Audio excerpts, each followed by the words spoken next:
आणि या क्षणाची संपूर्ण महाराष्ट्राला हादरवून सोडणारी सर्वात मोठी आणि महत्त्वाची बातमी येत आहे। आज 23 दिवसानंतर अखेर तपास यंत्रणेला सर्वात मोठं यश आलं आहे। आपल्या दादांचा घात करणारा आत्ताच अखेर पकडला आहे।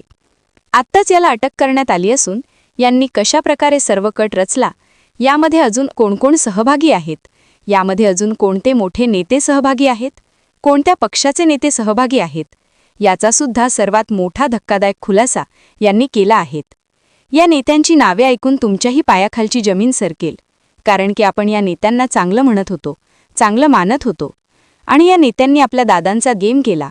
या सगळ्या नेत्यांची नावे यांनी आत्ताच जाहीर केली आहेत।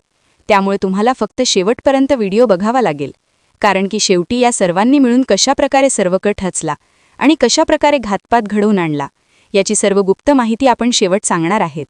त्यामुळे तुम्हाला पूर्ण शेवटपर्यंत व्हिडिओ बघावाच लागेल। आपले रोहित पवार पत्रकार परिषदेद्वारे रोज नवनवीन गुप्त माहिती बाहेर काढत आहे आणि दिवसानुदिवस संशय अजून वाढत चाललेला आहेत। इतक्या दिवसानंतर सुद्धा इतक्या मोठ्या विमान अपघाताची अजून काहीही माहिती उघडपणे जाहीर होत नाही आणि संपूर्ण जनता सरकारला जाब विचारत आहे। अख्खा महाराष्ट्र सरकारला विचारत आहे, नेमकं सरकार का सत्य लपवित आहे? आणि हे सत्य आज आपण तुमच्यासमोर मांडणार आहेत। एक धक्कादायक सत्य जे दादांच्या अपघाताचं सरकारने आजपर्यंत गुपित ठेवलं आणि जनतेला फसवलं। रोहितदादा पवारांनी आत्ताच हे गुपित सत्य उघडपणे जाहीर केलेलं आहे। जी कंपनी आहेत VSR, या कंपनीमध्ये या मोठ्या नेत्यांची भागीदारी आहेत। हे केंद्रातील मोठे नेते या कंपनीचे मालक आहेत। हे कोणकोणते नेते आहेत याची सर्व माहिती आपण नावासकट तुम्हाला सांगणार आहेत। फक्त पूर्ण शेवटपर्यंत व्हिडिओ बघत रहा आणि या सर्व नेत्यांची नावे ऐकून तुमच्या पायाखालची जमीन सरकेल आणि तुम्हाला मोठा संताप निर्माण होईल की या लोकांनी का बरे आमच्या दादांचा गेम केला। आपले कर्तव्यदक्ष दादा कामाशी एकनिष्ठ, सर्वसामान्य गरीब जनतेला न्याय देणारे, गरीब जनतेचे काम करणारे, सर्वसामान्य माणसालाही आमदार, खासदार, मंत्री, नगरसेवक, नगराध्यक्ष, महापौर अशी वेगवेगळी पदं आपल्या दादांनी जनतेला दिली आणि सर्वसामान्य गरीब माणसाला सुद्धा वरती नेलं। अशा आपल्या दादांना कशा प्रकारे या मोठ्या नेत्यांनी यांच्या माणसांनी कट करून विमान दुर्घटना घडवली, याचा सर्वात मोठा खुलासा आत्ताच झालेला आहे। कारण की ज्याप्रमाणे विमान कंपनीला दादांची CCTV फुटेज मागितले आणि या कंपनीले नकार दिला, का बरं नकार दिला? या फुटेजमध्ये काही दादांच्या घातपाताचं चित्र दिसत आहे का?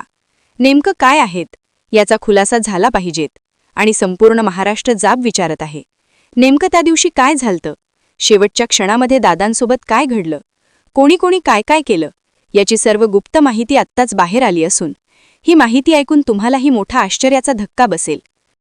रोहितदादा पवार म्हणाले की नेमकं त्या पायलटानं दादांचं विमान मुद्दाम आपटलं की काय, असा सुद्धा मोठा प्रश्न निर्माण होतो। कारण की विमानामध्ये इतक्या मोठ्या प्रमाणामध्ये इंधन भरलेलं होतं। हे इंधन का बरं भरलेलं होतं? नेमकं अपघात घडवायचाच होता का, असा मोठा प्रश्न निर्माण होतो। आणि या सर्व प्रश्नांची उत्तरे आज महाराष्ट्रातील सर्वसामान्य जनता सरकारला विचारत आहे, सरकारला मागत आहे आणि याचा सर्वात मोठा उलगडा फक्त आणि फक्त ब्लॅक बॉक्समुळे होणार आहेत। परंतु आता एक धक्कादायक कारण सांगण्यात येत आहे की ब्लॅक बॉक्स जळून खाक झाला। हे कारण ऐकल्यानंतर महाराष्ट्रातील जनतेच्या पायाखालची अक्षरशः जमीन सरकली। कारण की ब्लॅक बॉक्स म्हणजेच नेमकं शेवटच्या क्षणाला काय झालतं, दादांसोबत काय घडलं, याचा सर्वात मोठा पुरावा आणि सर्वात मोठा उलगड आहेत। आणि सरकार सांगतोय की ब्लॅक बॉक्स जळाला, ब्लॅक बॉक्समध्ये बिघाड झाला। हे कारण योग्य नाही, कारण की ब्लॅक बॉक्स रिकवर झाला पाहिजे आणि त्यातील गुप्त माहिती बाहेर आलीच पाहिजे। तरच महाराष्ट्रातील जनतेला कळणार की नेमकं त्या दिवशी काय घडलं होतं। नेमकं विमानात काही बिघाड झालता का, शेवटच्या क्षणामध्ये कोणी काय केलं, का बरं अपघात झाला? तसाच या विमान पायलटांवर संशय निर्माण केला जात आहे। त्यामुळे या पायलटांना कोणी बाहेरून सूचना देत होतं का? कोणी मोठा नेता यांना सूचना देत होतं का? विमान दुर्घटना करा, अपघात करा, असं कोणी सांगत होतं का? याचा सर्वात मोठा उलगडा या ब्लॅक बॉक्समुळे होणार आहेत। त्यामुळे हा ब्लॅक बॉक्स लवकरात लवकर रिकवर झाला पाहिजे आणि याच्यातील गुप्त माहिती महाराष्ट्रासमोर आली पाहिजे। हा ब्लॅक बॉक्स रिकवर करण्यासाठी परदेशात पाठवा आणि लवकरात लवकर सत्य जनतेसमोर मांडा, अशी महाराष्ट्रातील लाखो जनतेची महाराष्ट्र सरकारला मागणी आहे। या मागणीसाठी आपल्या व्हिडिओला एक लाईक लगेच झाला पाहिजे, कारण की ज्याप्रमाणे विमान अपघातामध्ये सर्व काही जळून खाक झालं, परंतु तेथील कागदपत्र तशीच होती। या कागदपत्रामधून सर्वात मोठा उलगडा झाला असून सत्य बाहेर आलेला आहे। नेमका हा घातपात कोणी घडवून आणला, या कंपनीला कोणी पैसा दिला होता का? या विमान कंपनीशी कोणी हजारो कोटी रुपयांची डील केलेली होती का? त्यामुळे हा अपघात घडवून आणला असेही आता म्हणलं जात आहेत. नेमकं शेवटच्या क्षणी काय झालं होतं हे आपल्याला आता ब्लॅक बॉक्स सांगेल. विमान पायलटांकडून चूक झाली की त्यांच्याकडून नकळत काही चुका झाल्यात, ज्यामुळे हा संपूर्ण अपघात झाला, याचा उलगडा आत्ताच झाला असून तुम्ही फक्त पूर्ण शेवटपर्यंत व्हिडिओ बघत राहा. ज्या दिवशी अपघात झाला त्याच्या आदल्या दिवशी दादांचे सीसीटीव्ही फुटेज हे हाती लागत नाही. दादा देवगिरीवरून निघाले ते एअरपोर्टवर हा मधील प्रवास होता. दादा कोणाकोणाला भेटले, दादांना कोण भेटलं, मधी नेमकं काय झालं, याची गुप्त माहिती महाराष्ट्रासमोर आली पाहिजेत. हे सर्व सीसीटीव्ही फुटेज जाहीर केलेच पाहिजे. तसेच दादांच्या अपघातानंतर दादांच्या गटाची काही नेते आहेत, त्यांनी सुनेत्राताई पवार यांच्या उपमुख्यमंत्री पदासाठी शपथ घेण्यासाठी इतकी घाई का बरं केली, असाही प्रश्न संपूर्ण महाराष्ट्राने विचारला होता. तसंच पूर्व विदर्भातला कोणता नेता होता ज्याच्यामुळे दादांना उशीर करण्यात आला, दादाला मुद्दाम उशीर झाला आणि दादांनी प्लॅन बदलला. ऐनवेळी नेमका हा प्लॅन कोणी बदलला, कोणाच्या सांगण्यावरून बदलला, याचा सुद्धा सर्वात मोठा खुलासा आत्ताच झाला आहे. त्यामुळे तुम्हाला फक्त पूर्ण शेवटपर्यंत व्हिडिओ बघावा लागेल, कारण की पुढे मी सर्व तुम्हाला गुपित माहिती सांगणार आहेत. पायलटने दादांचं विमान मुद्दाम खाली आपटलं असं रोहित पवारांनी म्हटलंय. त्याला ब्लॅकमेल करण्यात आलं होतं का असा सवाल रोहित पवारांनी केलाय. स्फोट घडवून आणण्यासाठी विमानात अतिरिक्त इंधन ठेवलं होतं का असा सवालही त्यांनी उपस्थित केलेला आहे.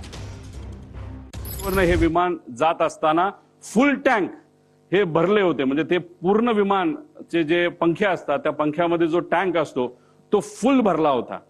अरे फुल कशाला भरायचं? तुम्ही इथून उडत असताना तुम्ही जर उद्या जाऊन लगेचच बारामतीला जाऊन हैदराबादला तुम्ही गेला असता तर हैदराबादला जाऊन तुम्ही तिथं फ्यूल भरू शकला असता. काही लोक म्हणतील अरे बाबा महाराष्ट्राचं स्वस्त आहे, तसं सुरतचं जास्त स्वस्त आहे.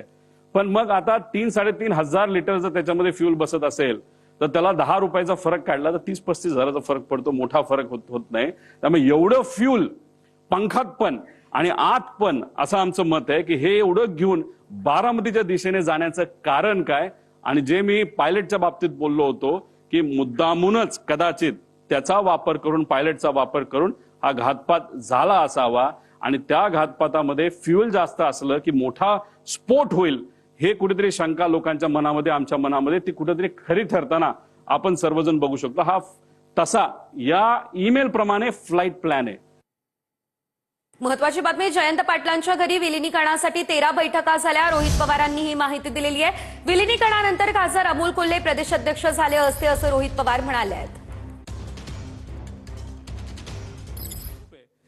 डॉक्टर अमोल कोल्हेंनी सुद्धा या बाबतीत काही स्पष्टीकरण दिलंय, कारण डॉक्टर अमोल कोल्हेच या संयुक्तित राष्ट्रवादीचे प्रदेशाध्यक्ष या महाराष्ट्राचे झाले असते. दादांची इच्छा होती आणि मग ते फार प्रामुख्याने पुढाकार त्या ठिकाणी घेत होते दादांच्या इच्छेप्रमाणे आणि दादा त्यांच्यावर लक्ष ठेवून होते आणि त्यांना पार्टी ही वाढवायची होती.